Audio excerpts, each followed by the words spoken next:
Las 7 leyes espirituales del éxito.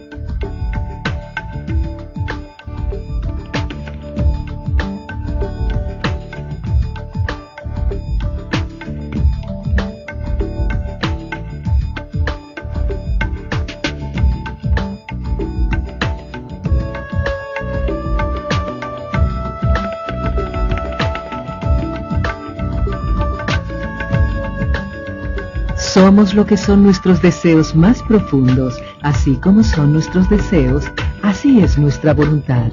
También son nuestros actos, así como son nuestros actos es nuestro destino.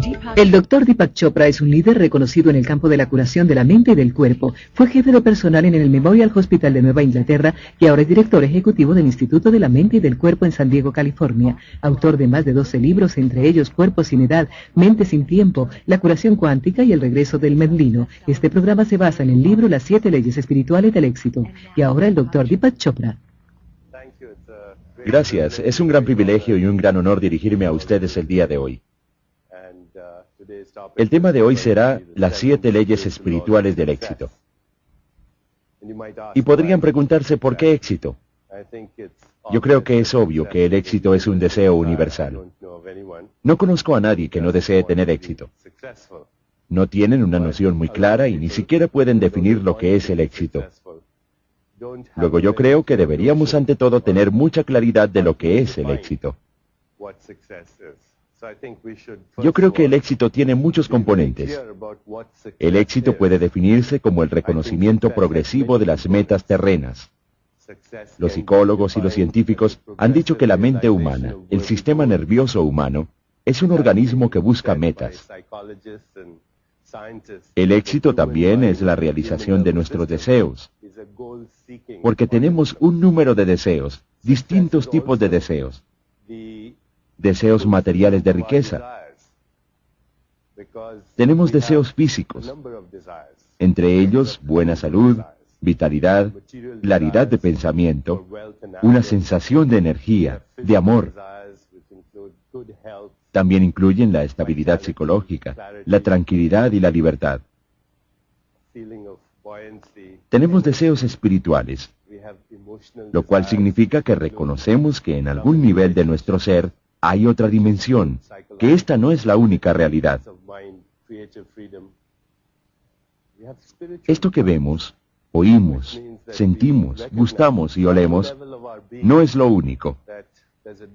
Hay un yo más elevado, y eso lo sabemos por intuición, y tenemos un ansia en nuestro interior de querer tocar esa dimensión más elevada de nosotros. Entonces el éxito incluye la realización de todos estos deseos. Y por último, creer también que el éxito es la expansión progresiva del estado de felicidad. Porque uno puede ser un científico maravilloso, ser el hombre más rico del mundo, y aún así ser una persona totalmente desgraciada. Y según nuestra definición de éxito, allí no habría éxito. Habiendo definido el éxito de esta manera, creo que queda obvio que si salimos a la calle y preguntamos a la gente si tiene éxito, de acuerdo con esta definición, descubrimos que son muy pocas las personas que tienen éxito. ¿Por qué sucede esto así? ¿Por qué de acuerdo con esta definición encontramos muy pocas personas que en realidad tienen éxito? Yo creo que la respuesta es que nuestra cultura, nuestra adoctrinación social e incluso también nuestra historia nos han dado la idea de que el éxito depende de un trabajo arduo, que depende de planes agotadores, de una ambición, y esta es la ética con la cual nos han educado.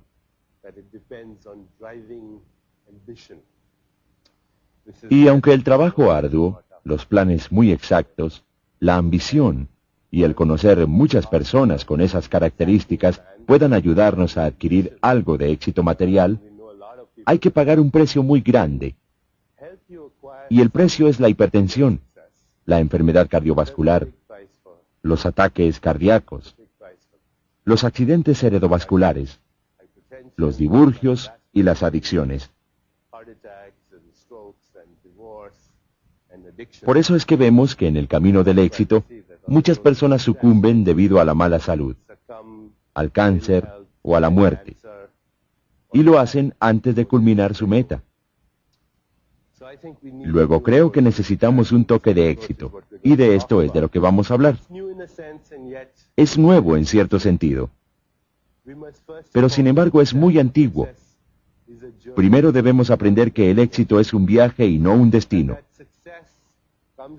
y que el éxito llega a través de una comprensión adecuada de quienes somos realmente. Comprender la realidad de una manera verdadera. No somos solo una máquina que ha aprendido a fabricar pensamientos. No somos solo cuerpos humanos con experiencias espirituales ocasionales.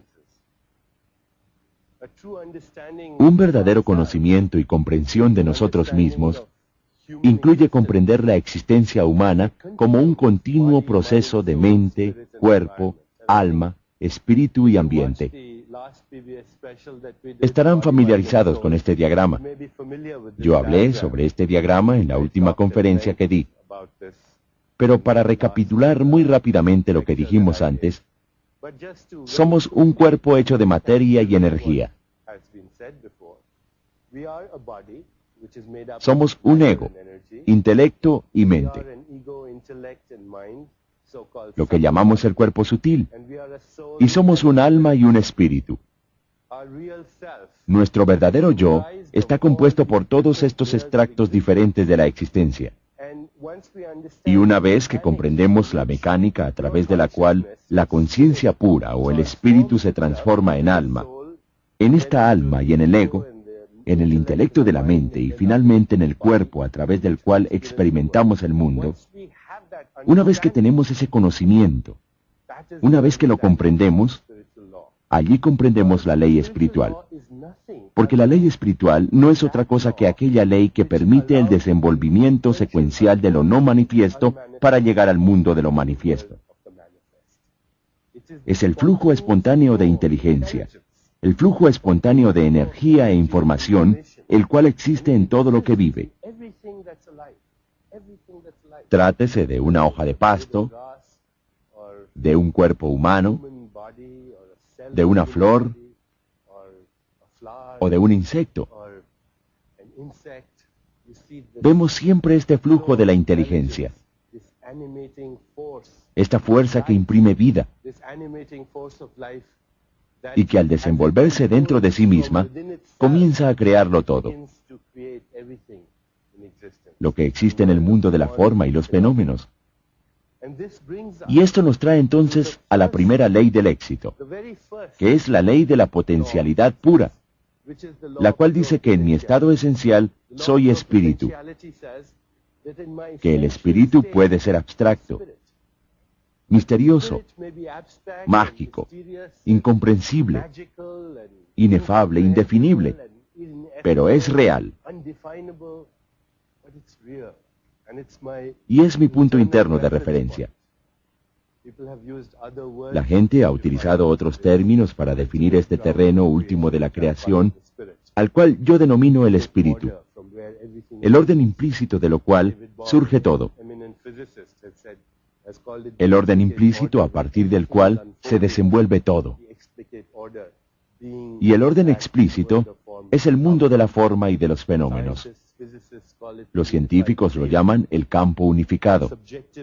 Nuestra experiencia es subjetiva de ese campo. Es cuando lo conoce más, lo experimentamos, sentimos dicha pura, conocimiento puro, silencio perfecto, conocimiento perfecto, equilibrio perfecto. Nos sentimos invencibles. Hay simplicidad en él. Cuando se vuelve nuestro punto interno de referencia, cuando llevamos la conciencia de él a donde quiera que vamos, entonces ya no tenemos referencia hacia los objetos. Es decir, que el ego ya no es nuestro punto interno de referencia. Ya no nos sentimos fácilmente influidos por otros. Ya no nos sentimos afectados por la crítica. Ya no tenemos tanto miedo a los desafíos porque sabemos que nuestra fuente es la fuente de todo lo que hay en la creación. Para ponernos en contacto con este campo de la potencialidad pura, tenemos que dedicarle tiempo. Es decir, tenemos que dedicarnos tiempo a nosotros mismos. Ustedes pasarían una vida entera con un extraño. Y sin embargo, hay mucha gente que pasa la vida entera con extraños y con un extraño. Y ese extraño es su propio yo interior. Cuando llegamos a ese yo interior, y voy a poner este diagrama para mostrarles que este yo interior es la fuente de todo. Es cuando ocurre la generación del proceso creativo en la quietud de la mente. Es la organización en el dinamismo de la quietud del espíritu que llamamos la mente. Y es el actuar y el hacer en el mundo de la forma y los fenómenos que se hacen a través del cuerpo. Entonces es cuando queremos conocernos y conocer la totalidad de todo. Tenemos que hacerlo como esa mente que lo crea todo, y que crea todo lo que está en la existencia. Es la fuente de la creación, es la conciencia pura, nuestra naturaleza esencial. Si nos alineamos con ese poder, nos alineamos con el poder que todo lo crea en el universo, y para poder hacerlo, tenemos que empezar a llegar allá.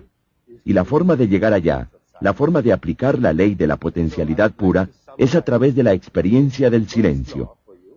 Me gustaría entonces resumir hoy la primera ley, que es: yo soy espíritu puro. Y la forma de ponerme en contacto con ese espíritu puro es tomarme tiempo todos los días para estar en comunicación con la naturaleza y presenciar el silencio y la inteligencia que hay en todo. Me tomo tiempo todos los días para hacer silencio y meditación. Me tomo tiempo para no juzgar, porque al hacer juicios hago silencio en mi diálogo interno. Y al hacerlo, pongo en contacto con el campo de la potencialidad pura. En este momento entonces me gustaría leerles un poema que encontré de Tagore que dice, que habla un poco de lo que nos sucede cuando experimentamos la naturaleza. Y a través de la naturaleza, el espíritu puro. Dice, el día en que floreció el loto, mi mente estaba en silencio y no la conocí. Mi cesta estaba vacía y no vi la flor. Solo que de vez en cuando sentía una tristeza, y me desperté en mi sueño, y sentí un rastro dulce de una fragancia extraña en el viento. Esa fragancia hizo que mi corazón sufriera de añoranza, y me pareció que era el aliento del verano que buscaba complementarse. No supe en ese momento qué era.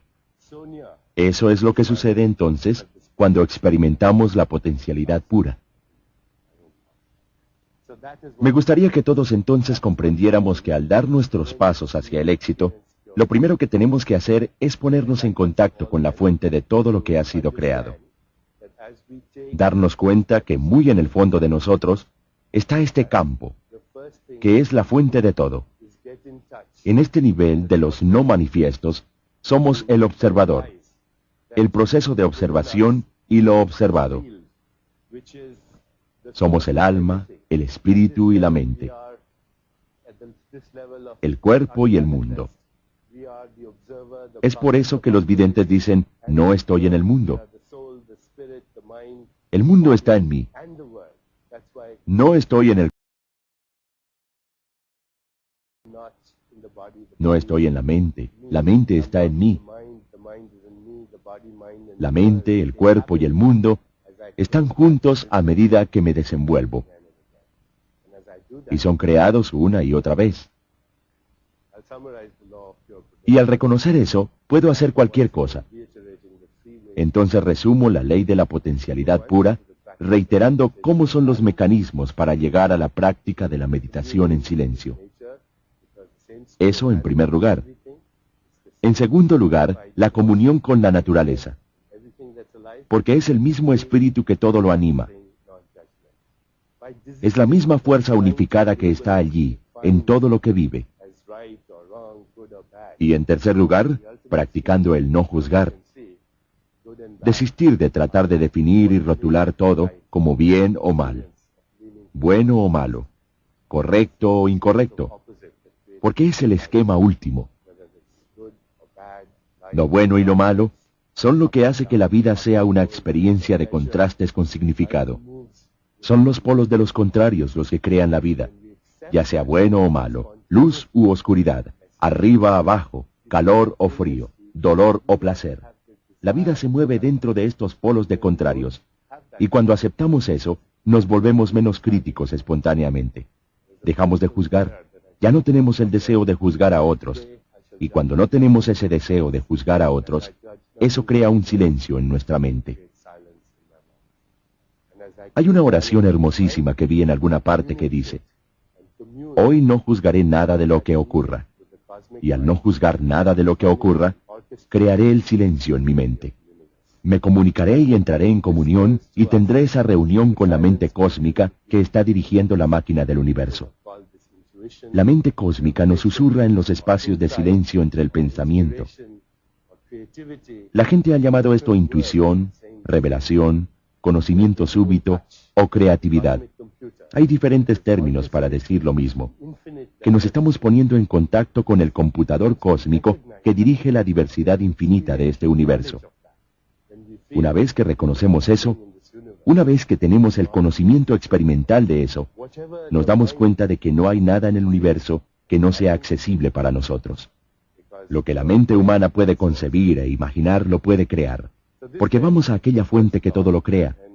Esta entonces es la primera ley, y a medida que avanzamos en esta sesión, quiero hablarles de las 7 leyes que son los principios de la naturaleza, que son los principios a través de los cuales la naturaleza se manifiesta en la diversidad infinita de la vida. Y al hacerlo, veremos cómo esto nos va a ayudar a realizar todas las metas que tenemos. Metas materiales, emocionales, espirituales, todas ellas. Gracias.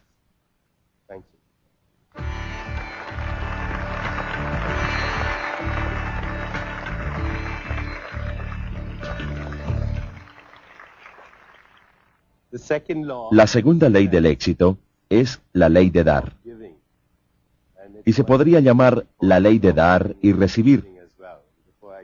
También quiero leerles algo que llegó a través de la sabiduría poética del poeta que cité anteriormente, Rabindranath Tagore, que habla sobre dar y recibir. Y dice: en este recipiente frágil que vacías una y otra vez y llenas con vida nueva, esta pequeña flauta de caña que has llevado a través de las montañas y a través de la cual has soplado melodías eternamente nuevas, tus dones infinitos llegan a mí únicamente en estas manos tan pequeñas mías. Pasan los tiempos y tú sigues vertiendo, y sigue habiendo espacio para llenar. Yo creo que expresa de manera muy hermosa que este universo en el cual existimos funciona a través del intercambio dinámico. Que dar y recibir son aspectos diferentes del flujo de energía en el universo. Y en nuestra voluntad de dar aquello que buscamos, mantenemos la abundancia del universo. Mantenemos ese flujo circulando en nuestra vida. Jesucristo mismo decía: dad y se os dará. Si frenamos el flujo del dar o del recibir, interferimos con la inteligencia de la naturaleza. Y su energía deja de fluir de lo no manifiesto al mundo de lo manifiesto. Debemos seguir haciendo eso, porque en el momento que uno lo interrumpe, se produce un estrangulamiento, se produce una coagulación, se produce muerte, se produce deterioro, se produce la muerte de la energía. El cuerpo humano es un mecanismo que captura la energía del universo, la circula y luego la regresa al universo. Y la riqueza misma no es otra cosa que una forma de energía. La riqueza, los lujos, todas las cosas que uno desea en la vida son formas de energía que se expresan a través de nuestro cuerpo. Es muy importante al dar tomar conciencia de la intención detrás del dar, porque si damos con una actitud alegre, con una actitud de dicha, el dar en sí mismo se convierte en la meta. El dar se convierte en el viaje, en la meta, en la felicidad, en la exuberancia misma. Trae una realización espiritual y emocional. Inmediatamente hay una gratificación. Y tan pronto como eso sucede, entonces vienen detrás esas cosas materiales para aplicar la ley del dar. Entonces ustedes deben decirse a sí mismos, a donde quiera que vayan,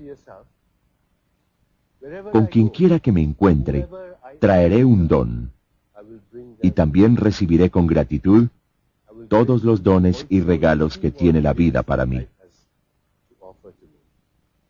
Me comprometeré a mantener la riqueza circulando en la vida, dando y recibiendo las cosas más preciosas de la vida. ¿Y cuáles son esas cosas más preciosas de la vida? Los psicólogos nos dicen que las necesidades humanas más preciosas son el afecto, la atención, el interés, el aprecio y el amor. Hablaremos mucho acerca del amor posteriormente, pero creo que es muy importante reconocer que la atención, el afecto, el aprecio son cosas que la gente busca y anhela. El afecto es tocar a alguien de una forma amorosa. En nuestra sociedad no nos tocamos lo suficiente. Yo hace poco me encontré con un estudio interesante realizado por un psicólogo europeo que viajó por todas partes del mundo a sentarse en los cafés y a observar a las parejas para ver con cuánta frecuencia se tocaban en América Latina. En sitios como México y San Juan, se dio cuenta que el número promedio de contactos táctiles por hora era algo así como 180. En París, el número promedio de contactos era 90. En Gainesville, Florida, eran 2. Luego fue en Inglaterra. Y esperó y no pasó nada. Nunca vio nada. Seguramente todavía no ha pasado nada. Al tocar a alguien con amor, uno automáticamente produce la liberación de sustancias químicas sanadoras en el cuerpo. Y hay una respuesta fisiológica a eso. La gente se siente mejor porque se liberan unos bioquímicos que en efecto son agentes químicos curativos. Es muy importante tocarnos. Es muy importante verbalizar, apreciar. Es decir, que uno aprecia sinceramente algo de otra persona. Y la atención es escuchar con todo su ser. Muchas veces estamos planeando nuestras respuestas al oír lo que nos están preguntando. Incluso antes de que la persona termine, nos estamos escuchando con la totalidad de nuestro ser. De manera que estas son las necesidades humanas más importantes. Cuando practicamos el dar en esta forma, iniciamos todo el proceso de circulación en nuestra vida. La siguiente ley es la ley del karma. La gente tiene muchas ideas equivocadas sobre el karma, especialmente en Occidente. Karma es una palabra sánscrita que sencillamente significa acción y escoger. Nosotros estamos escogiendo siempre nuestro estado esencial. Siempre estamos tomando opciones. Estamos haciendo opciones. Algunas de esas opciones las hacemos en forma consciente, pero aún así estamos haciendo opciones en forma infinita. En este momento hay un número infinito de opciones que yo puedo tomar. Entonces, la ley del karma dice que aunque en cada momento de nuestra vida tenemos una infinidad de opciones a nuestra decisión, hay solo una opción entre todas ellas que es probable, la mejor desde el punto de vista evolutivo, y para nosotros es la mejor desde nuestro punto de vista, de nuestra realización, la más importante y la correcta. Esa opción, esa decisión, es correcta desde el punto de vista kármico. Es evolutiva para todos. Significa que esa opción me traerá dicha, y que esa opción les traerá dicha a todos los demás que han de ser afectados por esa selección. Esa opción, esa selección que me trae dicha y realización, y simultáneamente le trae dicha y realización a todos aquellos que son afectados por ella. Es la selección más apropiada desde el punto de vista kármico. Entonces la ley del karma dice que toda acción genera una fuerza de energía que regresa a todos nosotros en la misma forma. Esta es la expresión. Cosechamos lo que sembramos. Y cuando actuamos trayendo dicha a los demás, el fruto de nuestro karma es éxito y felicidad para nosotros. El fruto del karma es éxito y felicidad para nosotros si ustedes desean ayudar y ser ayudados. Es lo mismo. Si desean aprecio, como lo decíamos antes, pues hay que dar aprecio a los demás. Si desean felicidad, aprendan a dar felicidad a los demás. Si desean placer, aprendan a dar placer a los demás. Si desean dinero, ayuden a alguien más a hacer dinero. Eso es lo que significa hacer o tomar una decisión que sea correcta desde el punto de vista kármico. ¿Cómo se hace eso? La naturaleza nos ha dado un sistema asombroso de inteligencia. Yo creo que por estos días ustedes habrán oído hablar del término inteligencia emocional, o tal vez estén familiarizados con la noción de la intuición, la cual también les permite tomar decisiones que son correctas desde el punto de vista kármico. La naturaleza nos ha dotado de un sistema de computación asombroso en nuestro cuerpo, que es la sensación. Es el nivel más fino de sensación. Y allí hay un sistema de computación que va mucho más allá de lo que existe dentro de los límites de la racionalidad. Porque este sistema de computación es el enlace con los espacios entre los pensamientos. Es el enlace con el computador cósmico, que es un campo de correlación infinita, de posibilidad infinita. ¿Qué significa correlación infinita? Significa que existe la capacidad en este sistema de tomar una infinidad de cosas y simultáneamente crear unos sucesos para poder cumplir con el deseo simultáneamente. El cuerpo tiene esa inteligencia. El cuerpo humano puede pensar, puede tocar instrumentos musicales, puede matar bacterias, eliminar toxinas, fabricar un bebé. Todo eso al mismo tiempo. Y mientras lo hace, está monitoreando el movimiento de las estrellas e incorpora ese ritmo cósmico dentro de su mismo ritmo biológico. No hay ninguna inteligencia dentro del pensamiento racional que pueda hacer eso, porque el pensamiento racional es lineal, mientras que esto es contextual, relacional, intuitivo, sabio, y es una inteligencia que toma todo en cuenta. Por eso les decía que es contextual, que toma todo en cuenta, no tiene una orientación en donde haya que perder y en donde haya que ganar. No cree en la causa y el efecto lineal, porque involucra todas y cada una de las células de nuestro cuerpo. Tiene eso, tiene esa capacidad de computación. ¿Y cómo tenemos acceso a ellos? Solamente escuchando los mensajes de nuestro cuerpo. Solamente hay tipos de mensaje que llegan por el nivel más fino de sensaciones. Uno es el de comodidad, y el otro es un mensaje de incomodidad. Uno es un mensaje de placer, y el otro es un mensaje de disgusto, para decirlo de una manera simple. Cuando dicen que alguien es muy intuitivo, es porque esa persona escucha los mensajes de su cuerpo.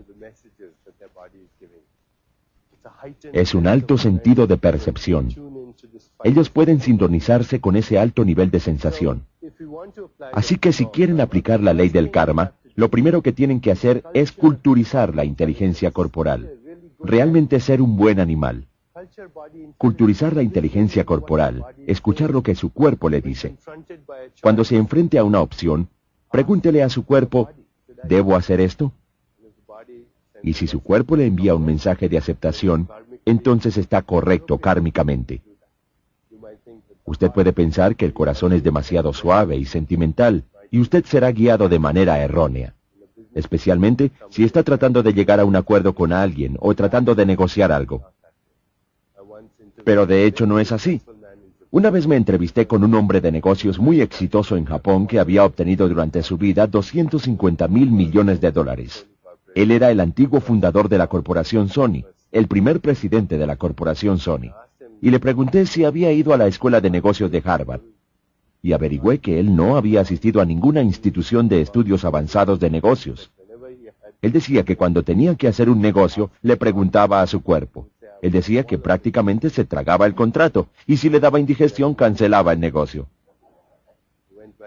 Y cuando se sentía bien, proseguía y lo completaba. Así que aquí, en su cuerpo, particularmente en esta área conocida como el corazón, considerando que el corazón no es tan solo una bomba, es un órgano inteligente y sabio, está este sistema de cómputo. Pregúntele y lleve esa decisión del nivel subconsciente a la mente subconsciente observándolo. Observe su decisión. Cada vez que tome una decisión, solo obsérvela. No tiene que analizarla, no tiene que nombrarla, no tiene que definirla. No tiene que describirlo, solo tiene que observarlo. Al observarlo, usted lo lleva al reino del subconsciente, al reino de la mente consciente. El segundo paso consiste en que a medida que lo observa también, solo observando la decisión, se pueden ver las consecuencias que ésta traerá. Y pregúntese, ¿me traerá esta decisión felicidad y logro para mí? ¿Y a todos aquellos que son afectados por ella? Y después pregúntele a su cuerpo, y si dice que sí, entonces es la decisión correcta. Y si dice que no, entonces no es la decisión correcta. Y saben, he conocido muchas personas que se resistían en principio, porque pensaban, bien, le preguntaré a mi corazón todas las cosas y nunca haré una buena decisión de negocios. Pero no es cierto, porque el corazón no es sentimental. Eso es un concepto errado. El corazón es sabio. Hay una gran diferencia entre sentimentalismo, sabiduría y sobriedad. Carlos Castañeda una vez dijo, no necesitamos sentimentalismos para ir por el camino de la espiritualidad. De hecho dijo, cuídense de los que pregonan su despertar, porque no han despertado nada. Lo que necesitamos es sobriedad. Y cuando tenemos sobriedad, observamos las consecuencias, y le preguntamos a nuestro cuerpo por consejo. Así que si quiere actuar de inmediato, tome inmediatamente la decisión. Pediré consejo a mi corazón y me guiaré por ese mensaje de comodidad o incomodidad. Y a medida que lo hago, aplico la ley del karma para crear todas las cosas que deseo en mi vida. La ley del karma. Porque el karma es literalmente el software del alma. Volvemos a este diagrama del cuerpo físico, el cuerpo sutil, y es océano causal. El cuerpo causal es la parte donde residen el alma y el espíritu, y el karma es el software del alma. Cada acto que realizamos crea un recuerdo, y cada recuerdo crea un deseo. Y cada deseo es la causa de una nueva acción. Entonces el recuerdo, el karma y el deseo son un software. Y si pensamos un poco en esto, reconocemos que todos son la misma cosa, porque sin recuerdo no hay deseo. Sin deseo no hay acción. No hay karma. Y sin karma no hay recuerdo. De manera que todos son la misma cosa.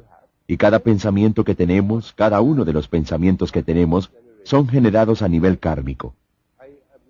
Por eso es que estoy totalmente en contra de la noción de que hay que tratar de tener pensamientos positivos. Es como decirle a una persona, no piense en elefantes rosados, y eso es lo único en lo que pensará la persona. Uno no puede hacer un esfuerzo por tener una actitud positiva. La actitud cambiaría, y los pensamientos cambiarían espontáneamente. Si las decisiones son apropiadas desde el punto de vista kármico, porque son aquellas decisiones kármicas las que generan los pensamientos, entonces cada pensamiento que tenemos es bien un recuerdo o un deseo. Recuerden eso, no hay ningún otro tipo de pensamiento. Cada uno de los pensamientos que tenemos es bien un recuerdo o un deseo. Y esa es otra forma de decidir que son también una interpretación o una decisión. Y en nuestro estado esencial, en ese campo de potencialidad pura, somos personas que seleccionan hasta lo infinito. Somos interpretadores infinitos en cada momento de nuestra vida. Podemos ponernos en contacto con el software de nuestra alma a través de esta selección consciente. Desde ese nivel que deseamos, estas leyes, la ley del dar y la ley del karma, en cierto sentido están relacionadas, porque dar es karma, es crear. La potencialidad para unos sucesos en el espacio es el futuro. En este punto, vamos a hacer una pausa por unos minutos. Piensen en esto un poco, y luego seguiremos con las otras leyes del éxito.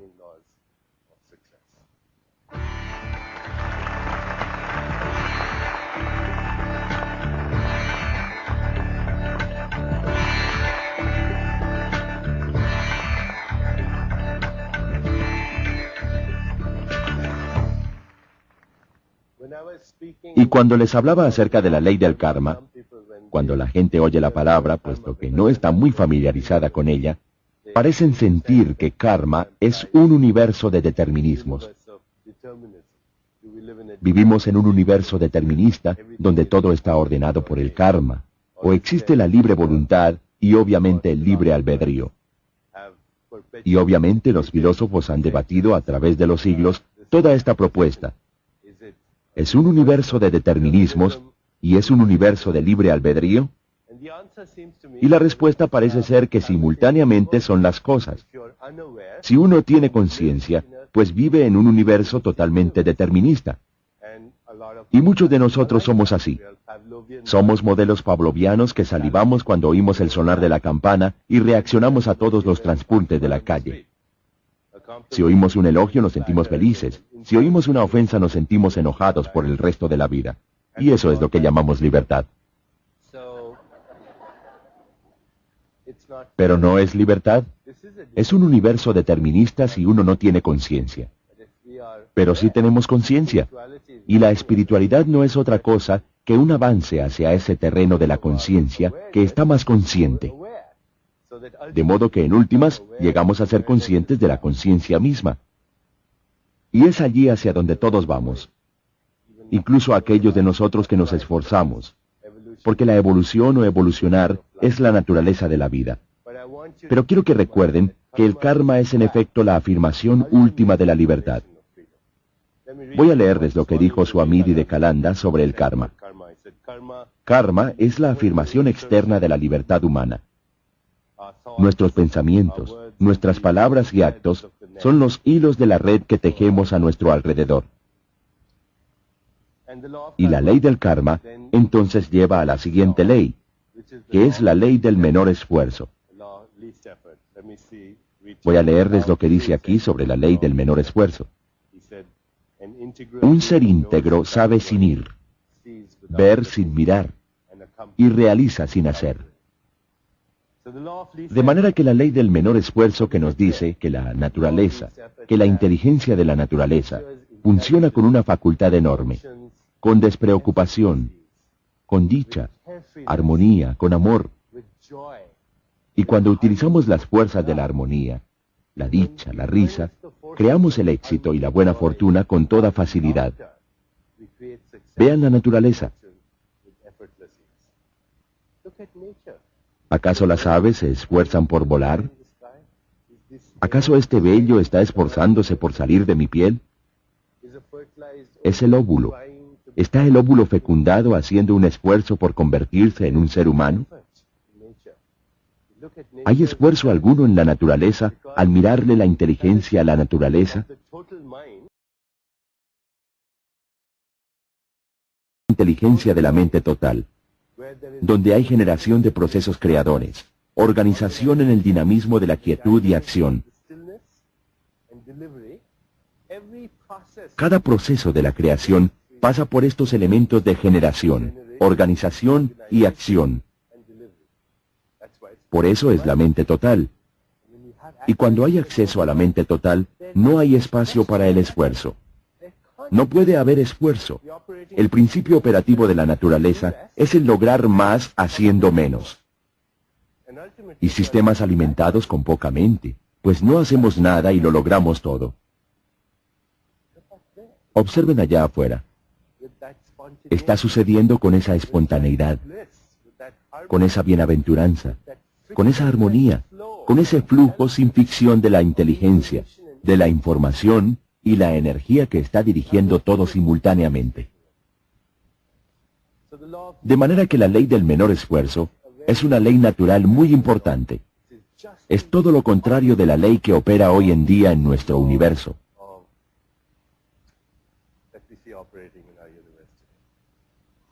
Tal ley de trabajar duro, de la ambición, de hacer unos planes minuciosos, de estar atrapados en la certeza de lo conocido.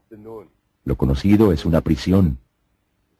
Es lo desconocido en donde encontramos el campo al cual debemos cantar. Entonces, una vez más, ¿cómo ponemos en práctica esta ley?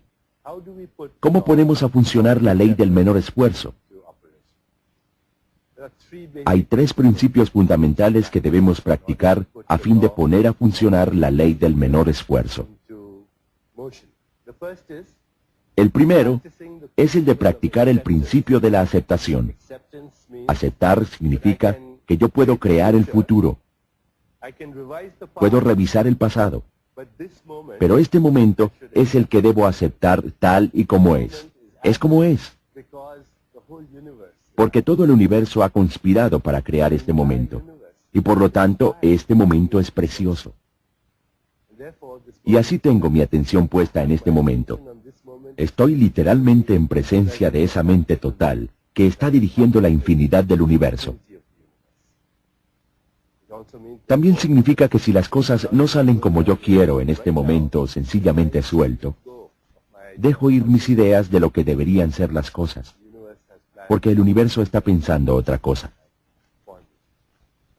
Yo renuncio, me entrego a ese momento, y en esa forma, al aceptar las situaciones, la gente, las circunstancias tal y como son, y no como yo quisiera que fueran. Pero claro que puedo crear el futuro de todas maneras. El segundo principio es el de la responsabilidad sin culpa. La responsabilidad sin tener vergüenza. La palabra responsabilidad de hecho significa la capacidad para responder. Y mientras más creadoras las respuestas a cada desafío de la vida, más responsable es uno.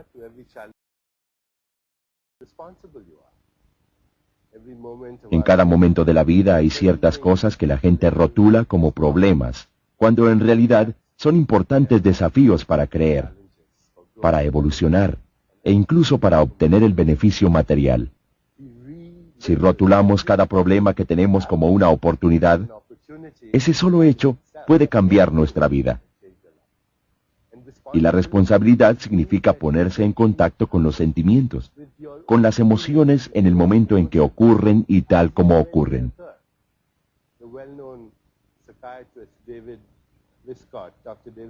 El psiquiatra David Gistock tiene un paradigma excelente con el cual explica todo esto.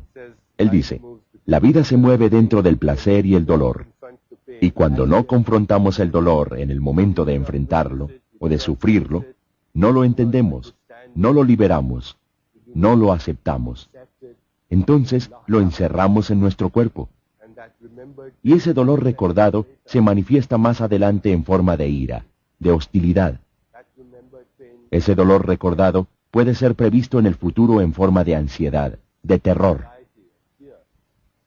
Y ese mismo dolor, cuando se dirige nuevamente hacia nosotros, se experimenta en forma de culpa.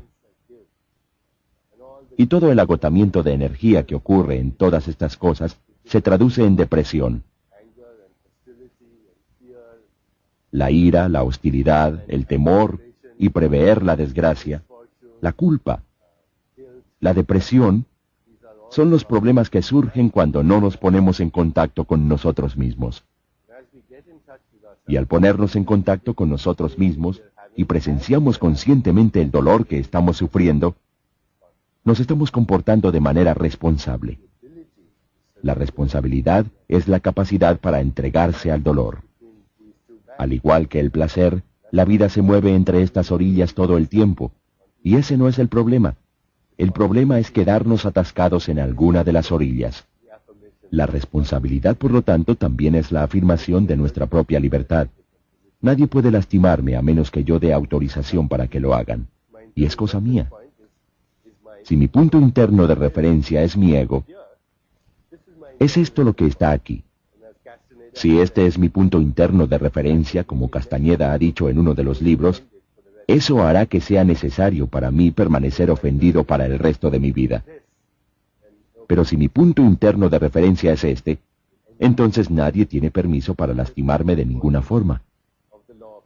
El tercer componente de la ley del menor esfuerzo es la práctica de renunciar a la necesidad de defender el punto de vista. No significa que yo tenga un punto de vista. De hecho, yo soy un punto de vista. Pero cuando pierdo la necesidad de defender mi punto de vista, entonces me vuelvo invencible. El secreto de la invencibilidad es la indefensión, si leemos los sutras de Patanjali, un texto antiguo del yoga. Como les he dicho previamente, la palabra yoga viene de la misma raíz que la palabra latina yugo, que significa unificar la experiencia del cuerpo, mente, alma, espíritu y ambiente. Entonces verán que es dentro de ese marco de unidad que la invencibilidad proviene de la indefensión. Hay un sutra que dice: cuando estamos firmemente aferrados en la defensa, todos los seres que nos rodean dejan de sentir hostilidad, porque no hay nada que atacar. Vamos a resumir la ley del menor esfuerzo. Dice que todo lo que hay en la naturaleza sucede de manera espontánea, fácil, sin ficción, con alegría, con despreocupación y con facilidad. Con risa. Y si queremos alinearnos con esa inteligencia, entonces debemos practicar la responsabilidad por mi situación y por los sucesos que considero problemas. Hoy mi conciencia permanecerá establecida en la aceptación, la responsabilidad y la indefensión. Vamos a continuar con la siguiente ley, que es la ley de la intención y el deseo. El deseo es la creación. Voy a leerles algo de los textos antiguos acerca de esta ley de la intención y el deseo. Esto es el himno de la creación de Rig Veda, uno de los textos antiguos más conocidos por la mente humana. Y a continuación dice: al principio estaba el deseo, que fue la primera semilla de la mente.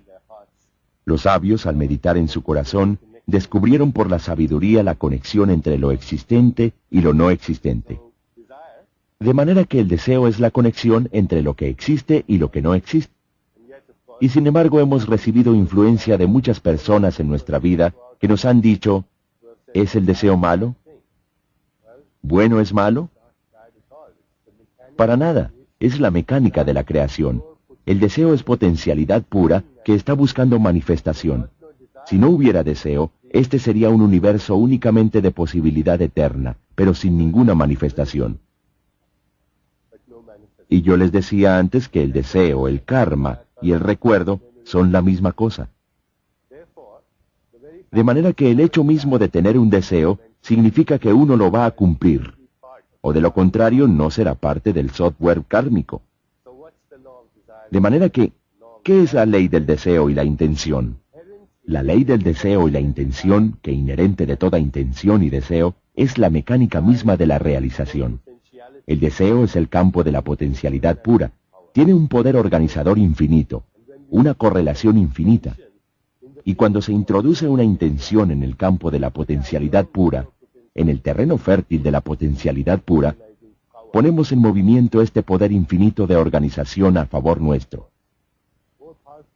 La intención es una fuerza poderosa, más poderosa que la fuerza de la gravedad, más poderosa que el tiempo, más poderosa que el magnetismo o la energía, porque pone en movimiento todas estas cosas.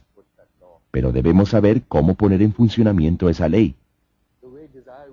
La forma como funciona el deseo es que si el deseo viene del nivel de la potencialidad pura, del nivel del silencio puro, uno entra a ese silencio e introduce el deseo en el campo de ese silencio. permanece uno con referencia a uno mismo, es decir, quitando el ego para que no sea el punto interno de referencia. Entonces puede uno poner ese deseo en ese campo y dejar que el universo se encargue de los detalles. Así es como sucede cuando se hace correctamente. Y la gente ha estudiado esto y lo han denominado deficiencia psicológica. El otro día leía un libro, probablemente habrán oído hablar de esto. La filosofía perenne del Aldous Huxley habla acerca de la inteligencia fisiológica y dice algo, que si uno lo piensa y desarrolla una seguridad de que en el deseo mismo está la mecánica de la creación, en el deseo mismo está todo el proceso a través del cual se orquesta todo. Ustedes han oído hablar de la coincidencia con significado de la sincronización. La sincronización es cuando hay varias cosas simultáneamente para cumplir con una intención. La coincidencia, es decir, muchas incidencias que suceden al mismo tiempo para realizar esta pequeña intención que ustedes han tenido. La intención y la atención son las cualidades inherentes a ese campo de la conciencia. Para esa computadora cósmica, la atención es energía. La intención es información de lo que está hecho el mundo. Pues la energía es información para realmente tomar conciencia de las cualidades de la conciencia. La atención y la intención. Podemos sentar las bases para hacer cualidades todos estos deseos. Aplicamos esta ley haciendo una lista de todos los deseos. Luego tomamos esa lista y se la entregamos al vientre de la creación, recordándonos practicar la conciencia del momento presente. Este momento tal y como debería ser. Yo voy a citarles a Aldous Huxley. Les quiero leer por qué Aldous da un ejemplo muy claro de la inteligencia fisiológica, que dice que está presente y que tiene un poder organizador infinito. Y esa inteligencia fisiológica puede hacer lo que nosotros queramos. Estoy buscando la cita, y lo que dijo era, solo bastará con mirar, por ejemplo, una lora que está tratando de imitar los sonidos humanos. Alguna pequeña intención de ese pequeño cerebro, que es del tamaño de una arveja, y que pone en movimiento una infinidad de sucesos de espacio y tiempo, para poder imitar la voz humana, que exige que haya cuerdas vocales, dientes, lengua, corteza cerebral, corteza neural. ¿Cómo es que sucede entonces a través de la intención? ¿Un loro con ese cerebro del tamaño de una arveja lo puede hacer? Nosotros lo estamos haciendo todo el tiempo, cuando caminamos de un lugar a otro. Ustedes entienden la complejidad de eso. Si tomasen la conciencia de cada uno de los músculos que tienen que relajarse, que tienen que contraerse para poder caminar, nunca lo podrían hacer.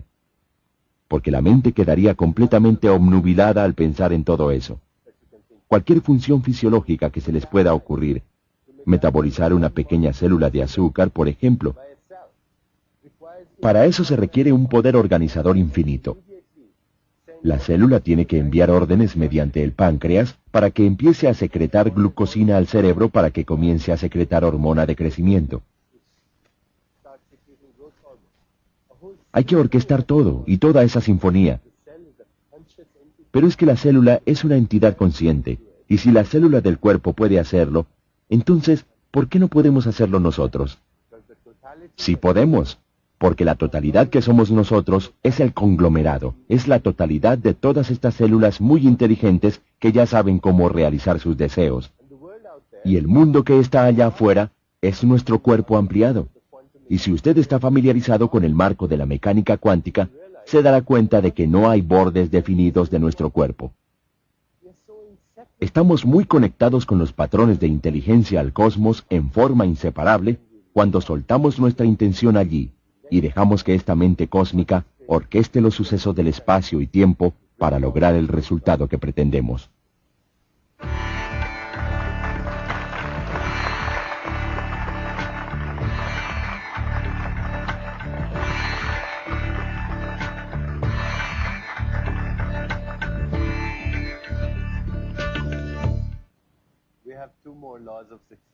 Quedan otras 2 leyes del éxito, y así habremos cubierto las 7 leyes espirituales del éxito, una vez que empecemos a cultivar estas leyes del éxito en nuestra conciencia. Y yo sugeriría que todos los días ustedes pongan su atención solamente en una ley. Digamos que el domingo será la ley de la potencialidad pura, el lunes la ley del dar, el martes la ley del karma, el miércoles la ley del menor esfuerzo, y luego la intención y el deseo, etc. Si lo hacen así, encontrarán que pronto esa será su forma de actuar, de pensar, de comportarse, y espontáneamente comenzarán a encontrar el éxito en todos los aspectos de su vida. No solamente en la parte material, sino, como les decía, en la parte espiritual, psicológica, emocional. Y será muy fácil, será algo que no les costará trabajo. Hablemos entonces de las otras leyes. La 6ª ley es la ley del desapego, y me gustaría leerles nuevamente un texto antiguo, el Mundaka Upanishad, con respecto a la ley del desapego. El Upanishad de tradición védica dice: como 2 aves doradas sentadas en el mismo árbol, siendo amigas íntimas, el ego y el yo viven en el mismo cuerpo. El primero consume los frutos amargos y dulces del árbol de la vida, mientras el otro observa desapegado. ¿Qué significa eso? Significa que tenemos centros de ser, que operan simultáneamente en nosotros todo el tiempo. Vamos a volver a este diagrama. Uno de ellos es el ego, que es el ego y el yo viven en el mismo cuerpo. El primero consume los frutos amargos y dulces del árbol de la vida, mientras el otro observa desapegado. ¿Qué significa eso? Significa que tenemos centros de ser, que operan simultáneamente en nosotros todo el tiempo. Vamos a volver a este diagrama. Uno de ellos es el ego, que es nuestro estado de referencia a los objetos, en donde nos veremos a nosotros mismos. A través de los ojos de los demás, el ego vive atemorizado porque todas sus actuaciones prevén siempre una respuesta. Y siempre se estará preguntando si está bien, si está mal. Lo que estoy haciendo, ¿cuál será la reacción de allá afuera si hago esto? Pero ese temor es un ego que está herido, y el espíritu es esa otra parte de nosotros que está más allá de esa máscara del ego. El ego es en donde también se fabrica el tiempo. El espíritu no tiene tiempo en ese factor sin tiempo que está presente en todas las experiencias. Cuando el punto interno de referencia cambia y deja de ser el ego para ser el espíritu, espontáneamente nos convertimos en testigo alerta de nuestro propio yo. Y en esa observación alerta hay desapego, hay desprendimiento. Uno reconoce que uno no es los personajes que representa, los papeles que representa, que en efecto puede ser nuestro destino desempeñar una infinidad de papeles, pero que no somos los papeles que desempeñamos. Ahora estoy representando el personaje de esta persona que escribe libros y da conferencias, pero ese soy yo, porque tan pronto termine, me iré para mi casa y llamaré a mi hijo a Nueva York, y desempeñaré el papel de padre. Y tal vez mañana desempeñe el papel de hijo cuando llame a mi padre. Llamaré a mi señora y estaré representando el papel de esposo. Si llamo a un paciente, estaré representando mi papel de médico. Son todos personajes que representamos cuando tomamos conciencia o estamos alerta al hecho de que desempeñamos papeles en esa forma tan alerta de observar que se produce un desapego espontáneo que permite crear éxito. A todo el mundo le han dado a creer que uno tiene que aferrarse a la meta. La respuesta es no. Hay que tener la meta, pero también hay que tener el desapego. El desprendimiento significa que uno tiene que estar orientado hacia el proceso, no orientado hacia el resultado. Significa que voy por este camino porque quiero llegar allá, pero si no llego allá, no importa, porque este es el camino en el cual quiero andar. Y a medida que recorra este camino, me sentiré dichoso, exuberante, lleno de exaltación y éxtasis. Eso es el desapego. Entonces en el desapego está la sabiduría de lo que puede llamarse solamente incertidumbre. La incertidumbre es muy libre, porque la incertidumbre crea la libertad con respecto a la libertad. ¿Qué es el pasado? El pasado es la prisión de lo desconocido, el condicionamiento pasado. Si la vida estuviera llena de certeza todo el tiempo, uno sería completamente prisionero. De hecho, la mayoría de la gente está prisionera. Pero eso es aburrido, es mundano, es trivial. Al tener el deseo de entrar al terreno de lo desconocido, entramos al campo de todas las posibilidades. Estamos renunciando, estamos entregándonos a la mente creadora que orquesta la danza del universo. De esa forma nos apartamos del temor y de la inseguridad, y de la necesidad de certeza, porque la necesidad de certeza es solo la necesidad de tener seguridad, la cual se basa en nuestro pasado. De manera que no es a lo desconocido a lo que tenemos que temer, es a lo conocido a lo que debemos temer, si es que hay algo que temer. Si desean aplicar la ley del desapego, entonces, en la vida deben decirse, hoy mismo me comprometeré con el desapego. Incluiré la incertidumbre como un factor, como un ingrediente esencial de mi experiencia. Hoy, mientras más incierto sea mi día, más dicha va a crear para mí. De hecho, ustedes saben, el año pasado, en Año Nuevo, cuando celebramos con nuestra familia, como hacemos todas las noches de Año Nuevo, toda la familia se reúne. Los niños o mi hijo han tenido esa tradición. Después de celebrar, nos tomamos unos minutos para examinar en silencio nuestros deseos y nuestros sueños para el Año Nuevo. Yo vi que mi hijo se demoraba mucho pensando. Entonces, cuando finalmente abrió los ojos, le pregunté, «Cuéntame qué pediste». Entonces él dijo, le pedí a la mente creadora del universo que hiciera que este año fuera muy incierto, aún más que el anterior, porque fue un año fabuloso.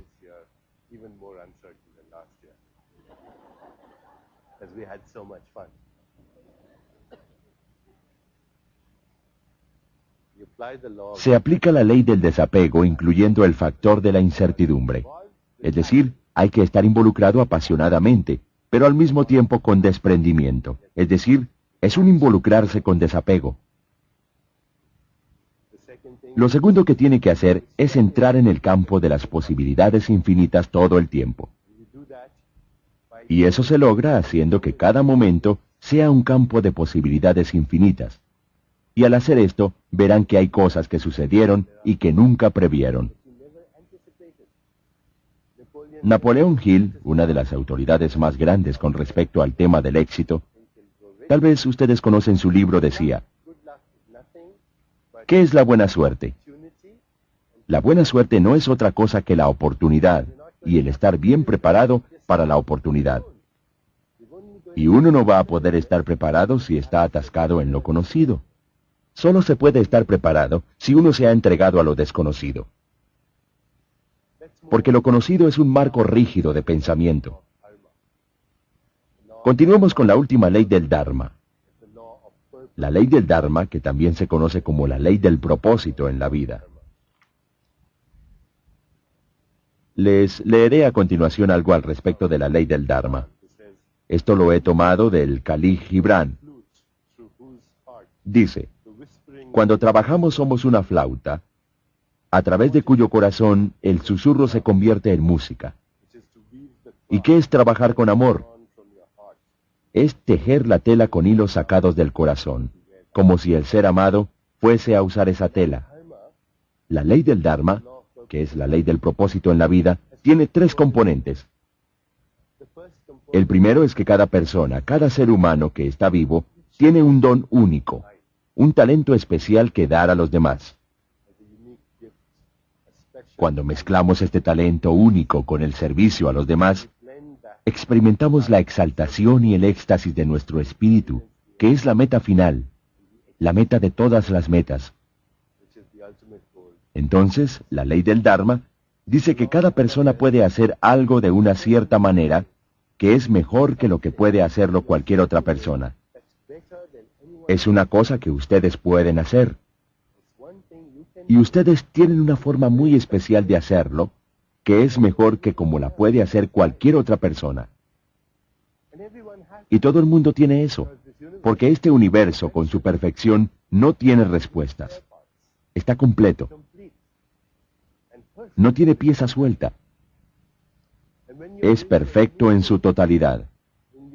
Y al aplicar ese talento único, en esa forma única, viene con ese síntoma, y es que se pierde la noción del tiempo. Uno se escapa de esa conciencia limitada por el tiempo, y se adentra en el terreno de la conciencia sin tiempo. Experimentamos la mente sin tiempo, la mente que genera, orquesta y actúa.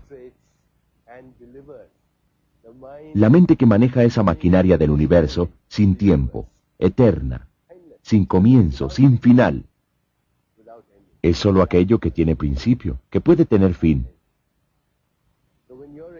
De manera que cuando ustedes expresan su talento único, cuando están en la ley del Dharma, experimentan el éxtasis, la dicha, la felicidad, la bienaventuranza. No importa cuál sea su actividad. Puede ser fútbol, puede ser cocinar, puede ser cuidar de los niños. Ese es el primer componente.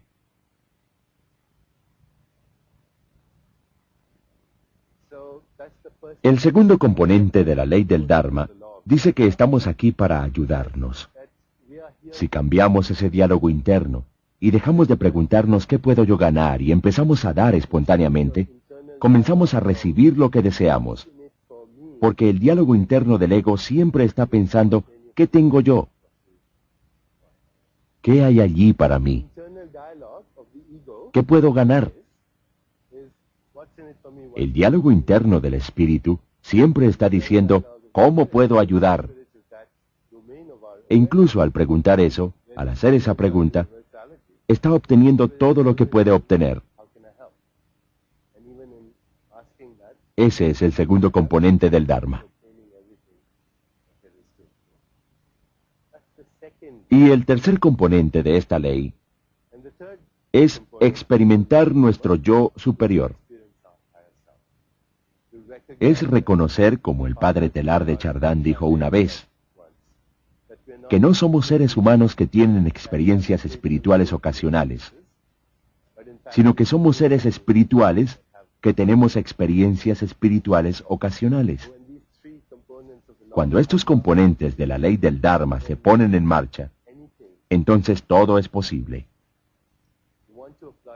Si desea aplicar la ley del Dharma, entonces dígase, hoy me comprometo con nutrir de manera amorosa a ese Dios, a esa diosa que está dentro de mi alma.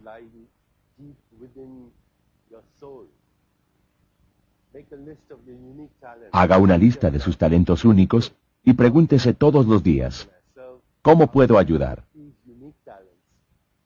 ¿Cómo puedo servir? ¿Cómo puedo poner estos talentos únicos al servicio de la humanidad? Mientras mis hijos crecían, yo les iba diciendo estas cosas desde el principio. No piensen en ser ricos. No quiero que ustedes piensen sacar las mejores notas en el colegio, o en ir a las mejores universidades. Solo quiero que me digan qué es lo que realmente les encanta hacer. Disfrutan haciendo y cómo pueden poner eso al servicio de la humanidad. Y terminaron yendo a los mejores colegios, sacando las mejores notas, pero no tenían eso como una obsesión, porque cuando uno está sintonizado con el Dharma, entonces todo viene espontáneamente y sin esfuerzo. La ley del Dharma dice literalmente que somos dioses en embrión.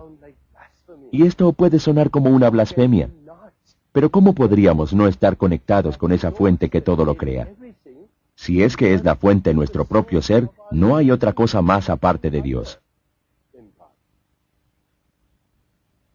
Y estos dioses en embrión Son impulsos de inteligencia.